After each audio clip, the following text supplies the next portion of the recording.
నమస్తే welcome to social post. నేను విష్ణు. ప్రస్తుతంతో పాటు certified financial planner doctor Bachchu Anil Kumar గారు ఉన్నారు. సార్తో మాట్లాడదాం. అనిల్ గారు నమస్తే సార్. నమస్తే విష్ణు గారు. Welcome to social post. Thank you for inviting అండి. సో అనిల్ గారు, ఈ వీడియోలో పర్టికులర్గా యంగ్స్టర్స్ కోసం డిస్కస్ చేద్దాం అనుకుంటున్నా. సో ఎవరైతే ఎర్లీగా జాబ్లోకి ఎంటర్ అయిపోతారో ఎట్ ద ఏజ్ ఆఫ్ 22, 23, 24 అంతా ఇప్పుడు జాబ్స్ వచ్చేస్తున్నాయి. అందరికీ మంచి ప్యాకేజీలు వస్తున్నాయి. ఓపెనింగ్ జాబ్ ఒక 6 lakhs ప్యాకేజ్, 12 lakhs ప్యాకేజ్, అంటే వాళ్ళు ఉన్న కంపెనీని బట్టి, వాళ్ళు చేస్తున్న టెక్నాలజీని బట్టి అందరికీ మంచి అట్రాక్టివ్ ప్యాకేజ్ వస్తున్నాయి. సో మరి ఉద్యోగం వచ్చి మంచి శాలరీ వచ్చిన వెంటనే ఇల్లు కొనుక్కోవడం మంచిదా, లేదంటే కారు కొనుక్కోవడం మంచిదా, లేదంటే ఒక మంచి కాస్ట్లీ ల్యాప్టాప్ కొనుక్కుంటే మంచిదా, లేదంటే ఒక మంచి కాస్ట్లీ గ్యాడ్జెట్ అయిన ఐఫోన్ కొనుక్కుంటే మంచిదా? సో ఉద్యోగం వచ్చిన వెంటనే ఏది కొనుక్కుంటే మంచిది అంటారు? ఇవన్నీ ఏమంటారు, వినడానికి చాలా బాగుంటాయి. బట్ ఫస్ట్ ఉద్యోగం వచ్చాక మాత్రం ఇవన్నీ కాదు కావాల్సింది. ఏంటంటే ఫస్ట్ థింగ్, ప్రాబబ్లీ మీకు ఏమైనా మీకు ఇంపార్టెంట్, మీకు హెల్ప్ చేసిన వ్యక్తులకి మన పాత చింతకాయ పచ్చడి అనిపించినా కానీ, మీ పేరెంట్స్కి కానీ, మీ మదర్కి కానీ, ఫాదర్కి కానీ ఏమైనా ఇవ్వాలంటే చిన్న గిఫ్ట్ ఇవ్వండి ఫస్ట్ శాలరీ మాత్రం. బికాజ్ గుర్తుండిపోయే అంశం ఎవరికైనా సరే ఫస్ట్ ఉద్యోగం వచ్చాక. దాని తర్వాత మాత్రం ఇవన్నీ కాదు కావాల్సింది మిగిలినవి. బట్ రాదర్ ఒక బడ్జెట్ ఫస్ట్ తయారు చేసుకోవాలి. ఇంతవరకు ఒక ఉద్యోగం అంత చిన్న ఏజ్లో రావాలంటే మంచి ప్లానింగ్తో చదివితేనే మీకు మంచి కాలేజీలో వచ్చి ఉంటుంది. మంచి ప్లానింగ్తోనే ఇంటర్వ్యూ ప్రిపేర్ అయితేనే ఉద్యోగం వచ్చి ఉంటుంది. ఇన్ని రోజులు ప్లానింగ్కి అలవాటు పడ్డ వాళ్ళు సడన్గా చేతిలో డబ్బులు వస్తే ప్లానింగ్ లేకుండా ఖర్చు పెట్టేస్తాం. అలా కాకుండా దీనికి కూడా చిన్న ప్లాన్ వేసుకొని, ఇక్కడ కూడా మోస్ట్ ఇంపార్టెంట్ అందరూ చేసే మిస్టేక్ ఏంటంటే స్టాండర్డ్ అవసరం లేదు. స్టాండర్డ్ కన్నా కొంచెం బెటర్గా చేయాలి. స్టాండర్డ్ అంతే ఏంటంటే 50% నీడ్స్ అని, ఒక 30% లగ్జరీ అని, 20% సేవింగ్స్ అని అంటారు. No, that is absolutely wrong. When you are especially 20 to 23 ఉన్నప్పుడు బాధ్యతలు తక్కువ ఉంటాయి మనకి. బాధ్యతలు తక్కువ ఉన్నప్పుడు మీకు నీడ్స్ 50% కాదు 30-35%లో ఆపేయాలి. అంతకన్నా ఎక్కువ ఉండకూడదు. అండ్ లగ్జరీ కూడా 30-35% ఓకే. బట్ సేవింగ్స్ మాత్రం 20 కాదు, అప్ టు 20. ఎస్పెషల్లీ 21, 22 జాబ్ వచ్చిందంటే 27, 28 వరకు పెళ్ళి అలాంటి ఆలోచనలు ఉండవు. ఈ 6-7 సంవత్సరాలు ఏంటంటే క్లోజ్ టు 40-45% సేవింగ్స్ చేయగలగాలి. ఓకే. అలా చేసిన వాళ్ళే, ఇది ఎందుకు చెప్తానంటే దిస్ ఈజ్ ఆఫ్టర్ ప్రాక్టీస్. నేను మొదలు ఏం చెప్పేవాడిని అంటే ఒక చిన్న డిసిప్లిన్ స్టాండర్డ్ ఒక 20% సేవింగ్ చేసుకుంటే సరిపోతుంది అని చెప్పేవాడిని ఫస్ట్ జాబ్. బట్ లేదు, నా అనుభవంతో చెప్తుంది ఏంటంటే ఎవరైతే ఫైనాన్షియల్గా సక్సెస్ అయ్యారో, మీరు 30sలో 40sలో వెల్త్ ఉందో, సక్సెస్ అంటే ఏంటంటే వెల్త్ అంటే రేపటి గురించి ఆలోచించకుండా అట్లీస్ట్ ఒక ఫ్యూ ఇయర్స్ వరకు నాకు సంపాదన ఉంది, అంటే సరిపడా ఉంది, ఎటువంటి అప్పుల కన్నా ఎక్కువగా ముందు వెళ్తుంది, అండ్ రేపటి గురించి ఆలోచన లేకపోతే వెల్ది. ఎవరైతే వెల్ది ఉన్నారో వాళ్ళు 20sలో ఫస్ట్ జాబ్ నుంచే హయ్యర్ సేవింగ్స్ చేశారు. ఎవరైతే 40-50 చేశారో, 50 చేసిన వాళ్ళు రీజన్ ఏంటంటే 27, 28 వరకే డీసెంట్ అమౌంట్ ఆఫ్ మనీ అకౌంట్లో ఉంటుంది.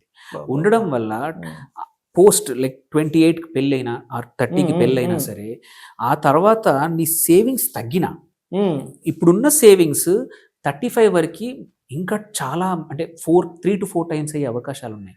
సో బై 35, 36 వరకు పిల్లలు స్కూల్కి వచ్చే టయానికి you already have a 60-70 lakhs corpus.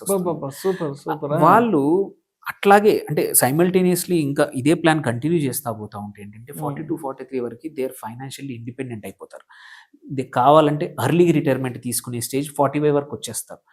So నేను ఇప్పటివరకు నేను అనలైజ్ చేసిన ఎవరైతే నా క్లయింట్స్ ఇప్పటివరకు ఎవరైతే ఉన్నారో 45 వరకు ఫైర్ దగ్గరలో ఉన్నారో వాళ్ళందరిది కామన్ ఫీచర్ ఏంటంటే ఫస్ట్ శాలరీలో maximum savings, which is not told. ఎవరు చెప్పరు ఈ విషయం ఏంటంటే అందరూ ఇగ్నోర్ చేసే అంశాలు. రాగానే ఐఫోన్ కానీ లేకపోతే ల్యాప్టాప్ కానీ, ఆర్ సడన్గా డబ్బులు వచ్చాయి కాబట్టి ఇంకేదో చేయడం కానీ ఇదన్నీ చేస్తూ ఉంటారు. So first have a budget where higher savings ఉండడానికి ఐడియల్లీ 40%.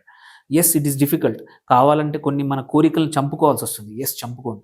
కొన్నిటిని డిలే చేయాల్సి వస్తుంది, చేసుకోండి. బికాజ్ డబ్బులు ఉంటేనే ఈ కాలంలో, ఎస్పెషల్లీ వెదర్ పెళ్ళి నీకు 22 తర్వాత 28, 29 కావాలంటే ఫైనాన్షియల్లీ నువ్వు సౌండ్ ఉంటే నీకు సంబంధాలు మంచిగా వస్తాయి. చేసుకునే అమ్మాయి కూడా మంచి ఉద్యోగం చేసిన అమ్మాయి వస్తుంది. ఇద్దరు ఇంకా ఉంటే ఇంకా ఫాస్ట్గా సెటిల్ అవుతారు. మేబీ ఇట్ ఈస్ అంటే కొన్ని నేను అగ్రెసివ్గా అనిపించిన చెప్పేవి, బట్ ఇట్ ఈస్ ట్రూత్. మార్కెట్లో ఇప్పుడు జరుగుతుంది అదే. అబ్బాయిలకి కానీ అమ్మాయిలకు కానీ, అమ్మాయికి కూడా ఇది ఓన్లీ అబ్బాయిలకే వర్తించట్లేదు. నేను చెప్పేది అమ్మాయిలకు కూడా వర్తిస్తుంది.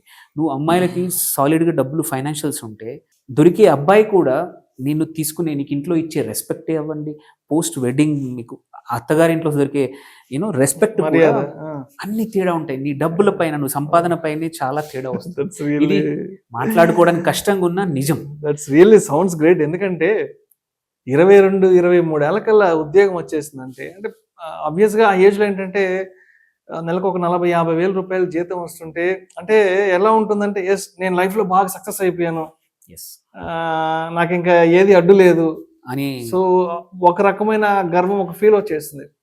సో ఆ 23-24 ఏళ్ళ వయసులో నెలకు ఒక 50-60 వేలు చేతికి వచ్చేస్తుంటే నన్ను నేను లగ్జూరియస్గా ఎక్స్ప్లోర్ చేసుకోవాలి అని అనుకుంటున్నాను, నన్ను నేను లగ్జూరీగా ఎగ్జిబిట్ చేసుకోవాలన్న ఆబ్వియస్గా వచ్చేస్తుంది. సో దాంతో ఏం చేస్తున్నారంటే అందరూ వెంటనే కారు కొనేసుకోవడము, లేదంటే నేను బాగా నా లైఫ్ బాగా ఇప్పుడు లగ్జూరియస్గా రిచ్గా ఉందని చెప్పుకోవడానికి ఒక మంచి బైక్, మీరు చెప్పినట్టు ఒక 3-4 లక్షలు పెట్టి ఒక మంచి బైక్ కొనడము, లేదంటే మంచి కాస్ట్లీయెస్ట్ ఎలక్ట్రానిక్ గ్యాడ్జెట్స్ చేతిలో మెయింటైన్ చేయడము, ఎస్ అంతా చేస్తుంది. నిజంగా మీరు చెప్పినట్టు 22-23 ఏళ్ళకి ఉద్యోగం వచ్చిందంటే ఒక 30-40% కానీ మనం సేవింగ్స్ చేసుకోగలిగితే మనం పెళ్లి చేసుకునే వయసుకి 28-29కి నిజంగా మీరు చెప్పినట్టు 40-50 లక్షలు మనం సమకూర్చుకోవచ్చు, తప్పకుండా సమకూర్చుకోవచ్చు. అండ్ ఇంపార్టెంట్ ఏంటంటే ఇది ఫస్ట్ ఒక బడ్జెట్లో హయ్యర్ పోర్షన్ ఆఫ్ నేను చెప్పినట్టు సేవింగ్స్కి దాంతోపాటు ఇంపార్టెంట్ నెక్స్ట్ ఏంటంటే what are my goals, life goals ఏంటి. ఇది కూడా బోరింగ్ అనమాట. ఏంటంటే 30స్కి ఇది, 40స్కి ఇది, 45 వరకు ఇది అని చెప్పడానికి కూడా చెప్పడానికి ఈ కాలంలో ఏమవుతుంది, అదొక బోరింగ్. అంటే అందరిలాగా నేను ఎందుకు చేయాలి అనే రెబెలియస్ యాటిట్యూడ్ యూజువల్లీ ఉంటుంది ఈ జనరేషన్లో. బట్ ఉన్నా సరే some times boring is better. ఎంత బోరింగ్ యాక్టివ్ ఉంటే అదే ప్రొడక్టివిటీ ఉంటుంది. ఎందుకంటే నువ్వు రొటీన్గా ఒక పని చేస్తూ పోతా ఉంటే అచీవ్ చేయడం ఈజియర్ దాన్ ప్రతిసారి విభిన్నంగా డైవర్సిఫై కొత్త ఎక్స్పర్టీస్ ఇస్తే you will never become an expert అనేది. సో మంచి ఫైనాన్షియల్ గోల్స్ తీసుకొని దాని తగ్గట్టు రొటీన్గా రెగ్యులర్గా సేవింగ్స్ చేసుకుంటూ పోవడం. దెన్ ఇవి దీంతో పాటు ఫ్యూస్ ఫైనాన్షియల్గా ఎసెన్షియల్ బేసిక్స్ అందరికి తెలిసినవి ఏంటంటే ఒక 6 monthsకి to 8 monthsకి కావాల్సిన ఎమర్జెన్సీ సేవింగ్స్ కంపల్సరీ. అది అందరూ చెప్పేది, అది కంపల్సరీ కావాల్సింది. దానితో పాటు నీకు బేసిక్స్ రెండేంటి, health insurance and life insurance. Health insurance మంచి కంపెనీ ఉందంటే అవాయిడ్ చేయండి, డిలే చేయండి, ఏం పర్లేదు. బికాజ్ యూజువల్లీ 20sలో మనకి అంతగా హెల్త్ ఇన్సూరెన్స్ అవసరాలు రావు. మేబీ 34-35 అప్పుడు ఆరు పెళ్ళయ్యాక సెకండ్ అంటే బయట పాలసీ తీసుకోండి. బట్ ఫస్ట్ జాబ్లో హెల్త్ ఇన్సూరెన్స్ కన్నా లైఫ్ ఇన్సూరెన్స్ ఎంత కవర్ వస్తే అంత ఫస్ట్ పాలసీ తక్కువ ప్రీమియంతో లాకిన్ చేసేయండి. రెగ్యులర్ తీసుకోండి. అందులో కూడా don't go for limited payment 10 సంవత్సరాలు 5 సంవత్సరాలు కాకుండా ఫస్ట్ పాలసీ లాంగర్ తీసుకొని సంవత్సరానికి 10,000 12,000 కోటి రూపాయలు వస్తుంది, ఇంకా తక్కువ కూడా వస్తుంది. అట్లాంటిది తీసేసుకుంటే first basics covered. Health office ఇస్తుంది, నువ్వు పనిచేసే చోట లైఫ్ నువ్వు తీసుకుంటావు.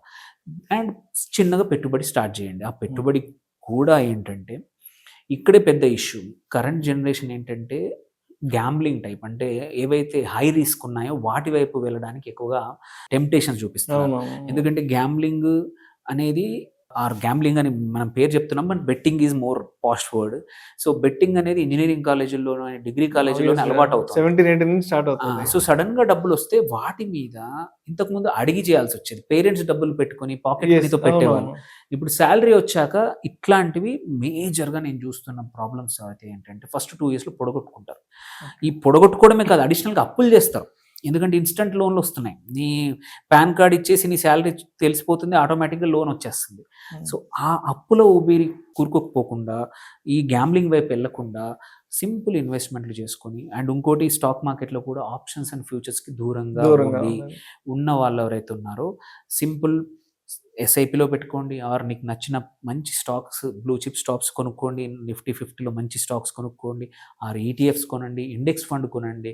But don't go in to futures వీటిలో వెళ్లకుండా చిన్నప్పటి నుంచి ఇట్లాంటి మంచి అలవాట్లు చేసుకొని ఇవి అయిపోయాక మాత్రం కొన్ని బేసిక్, ఇప్పుడు ఇన్సూరెన్స్ మన ఇన్కమ్ ట్యాక్స్ ఒకటి తెలుసుకోవడం, ఇన్కమ్ ట్యాక్స్ గురించి మనం ఎలా ఆప్టిమైజ్ చేసుకోవాలని, చిన్న రిటైర్మెంట్ ప్లాన్ ఈవెన్ 20sలో 2,000 తోటే మొదలు పెట్టండి, not more. 2000 is enough. Maybe you can కావాలంటే ఒక 5 ఇయర్స్‌లో ఇంకా పెంచుదురు. బట్ దాట్ షోస్ బికాజ్ ఏంటంటే మర్చిపోకూడనిది ఏంటంటే మనం సంపాదించే టైం అనేది 22-23 నుంచి 60 వరకే. ఆ 35-40 సంవత్సరాలే మనం సంపాదిస్తాం. ఆ తర్వాత గానీ, అంతకు ముందు గానీ మన సంపాదన ఏం లేదు. ఈ 35 సంవత్సరాల సంపాదనతోటే మన పిల్లల్ని పోషించాలి, మన లైఫ్ లీడ్ చేయాలి అండ్ మన రిటైర్మెంట్ కూడా గడపాలి. అందుకోసమే చాలామంది చేసే తప్పేంటంటే రిటైర్మెంట్ సేవింగ్స్ 40స్‌లో మొదలుపెడతారు. విచ్ ఈస్ వెరీ అప్పటికే ఆల్మోస్ట్ ఒక సగం జీవితం అయిపోయింటది. మిడిల్ అయిపోయింది. ఏజ్‌కి వచ్చేసాం. అందు ఇంకా మిగిలింది 15-20 ఏళ్ళు అంతే. జాబ్ సెక్యూరిటీ కానీ లాట్ ఆఫ్ ఇష్యూస్ ఉన్నప్పుడు అందుకే ఎంత ఎర్లీ స్టేజ్‌లో చిన్నగా 2000తో Right. మొదలుపెట్టి స్టెప్ అప్ చేయండి అంతే. రైట్. బట్ స్టిల్ అంటే దాంతో పాటు అండ్ అన్నిటికన్నా they are 2 more principles which are important. 1 ఖర్చులను నియంత్రించుకోవడం చాలా ఇంపార్టెంట్. 20స్‌లో నువ్వు ఖర్చులను నియంత్రించుకోవడం అలవాటు చేసుకుంటే ఎగ్జాక్ట్‌లీ. నీ మిగిలిన 20 సంవత్సరాలు నీ వర్కింగ్ ఆపేవాడు లీడింగ్ లైఫ్‌లో. ఆపేవాళ్ళు ఉండరు. అండ్ దీనితో పాటు అన్నిటికన్నా ఇంకొక ఇంపార్టెంట్ అందరూ మిస్ అవుతారు. ఇన్ని రోజులు కష్టపడి చదివి ఉద్యోగం వచ్చేసింది మర్చిపోతారు ఇంకా. ప్రాబ్లం ఏంటంటే ఇన్వెస్ట్ ఇన్ యువర్ సెల్ఫ్ అనేది చాలా ఇంపార్టెంట్. ఎగ్జాక్ట్‌లీ. మీకు సాలరీ లేకపోతే స్లోగా పెరుగుతుంది. Whereas if you invest in yourself మంచి యూనో కోర్స్ చేసావు, ఒక 1 ఇయర్ జాబ్ చేస్తున్నావు, కొత్త కోర్స్ చేయండి which can jump your salary or positions. ఈ ఇన్వెస్ట్ ఇన్ యువర్ సెల్ఫ్ ఇంతకుముందు పెద్దగా జాబ్ వదిలేసి చేయాల్సి వచ్చేది చదవడానికి. ఇప్పుడు అలాంటిది అవసరం లేదు. Lot of technologies, lot of online courses ఉన్నాయి which are recognised by industry. నువ్వు అది చేయగానే ఇమ్మీడియట్గా నీ ఉద్యోగంలో జంప్ రావచ్చు, నీకు పొజిషన్ మంచి రావచ్చు, ఆర్ కొత్త ఆఫర్స్ రావచ్చు. సో ఈ ఇన్వెస్ట్ ఇన్ యువర్ సెల్ఫ్ ఇన్ని రోజులు పేరెంట్స్ డబ్బులతో కాబట్టి కష్టం. బట్ వర్కింగ్ చేస్తున్నప్పుడు చేస్తే మాత్రం ఒక సపోజ్ నీ దగ్గర ఒక 7 లక్షలు 8 లక్షల ప్యాకేజ్ ఉంది ఫస్ట్ జాబ్ అనుకోండి. ఏదైనా మంచి కోర్స్ చేసేయండి మార్కెట్కి అవసరాన్ని. సడన్గా 8 లక్షల నుంచి 16-18 లక్షలకు జంప్ చేసే అవకాశం ఉంటుంది. అదర్వైజ్ 3 ఏళ్ళు పట్టేది 1 ఇయర్‌లో జంప్ చేయొచ్చు. స్కిల్ అప్‌గ్రేడ్ చేసుకోవాలి మనలో ఉన్న స్కిల్‌ని. యెస్, మనం పైన మనం ఇన్వెస్ట్ చేసుకోవడం చాలా అంటే ఇంపార్టెంట్. ఇప్పుడు ఏ గాని వచ్చి ఎలా భయపెడుతుందో ఏదైనా అదేదో సరే చేసేస్తుందని భయపెట్టంటే ఫస్ట్ మనం దాన్ని నేర్చుకొని మనల్ని మనం మార్కెట్‌లో ముందుకెళ్ళాలి. ఎటువంటి ఫీల్డ్‌లో అయినా సరే మనది Hmm. మనం ఇంప్రూవ్ చేసుకోవడానికి, స్కిల్స్ నేర్చుకోవడానికి there are enough courses in right. Online ఉన్నాయి. అవి చేసుకుంటే ఈజీగా అంటే ఏంటంటే స్ప్రింగ్ బోర్డ్ లాగా వాడుకోవాలి ఈ కోర్సెస్ అన్నిటిని మనం చేసుకొని. ఎవరైతే తొందరగా చేస్తే ఏంటంటే బై 35 నీ అప్పర్ బ్రాకెట్ అంటే సాలరీ బ్రాకెట్‌లో వెరీ అప్పర్ బ్రాకెట్‌కి వెళ్ళిపోతావు అనమాట. సో అక్కడ కొన్ని సంవత్సరాలు చేస్తే చాలా లైఫ్‌లో సెటిల్ అయిపోతావు. సో ఈ 20స్‌లో చేయాల్సిన ఈ 5-6 పనులు చేశామంటే మాత్రం రెస్ట్ ఆఫ్ ద లైఫ్ ఫైనాన్షియల్‌గా కూడా అండ్ కుటుంబంతో కూడా చాలా బాగా హ్యాపీగా గడిచిపోతుంది. Thank you sir. Thank you so much Anil గారు. Thank you. ఉద్యోగం వచ్చిన వెరీ ఇనీషియల్ డేస్‌లో అంటే తొలినాళ్లలో ఎటువంటి ఆర్థిక నిర్ణయాలు తీసుకోకూడదు, ఎటువంటి సరైన ఆర్థిక నిర్ణయాలు తీసుకొని ముందుకెళ్తే and rest of the life next 40-50 years అనేది ఎలా హ్యాపీగా ఉంటుంది అనేది కొంచెం చాలా చక్కగా తెలియజేశారు sir. Thank you so much sir. Thank you అండి.